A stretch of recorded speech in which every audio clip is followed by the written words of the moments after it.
Mibahad si Davao City Mayor Rodrigo Duterte sa pagtratar sa mga illegal recruiters nga mobiktima og mga Davaoenos sama sa ordinaryong illegal drug dealers. Si Ben Tesorna sa detalye. Ben? Medyo.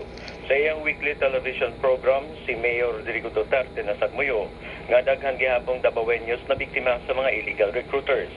Gibutyag sa mayor nga ang uban pa ganing recruit kisaaran og trabaho alang sa Qatar apan didto mipadulong sa Iraq.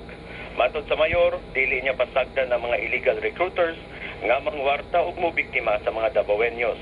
Gimanduan sa mayor ang mga barangay kapitan nga monitor sa pagsulod sa mga recruiters diha sa mga barangay o pagsikop gilayon niini kung dili makapakita og valid credentials o permits.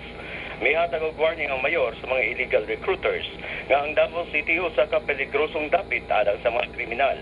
Una nang nakaangkon og titulo ang Davao City isip peligrosong dapit sa mga kriminal sama sa drug pushers.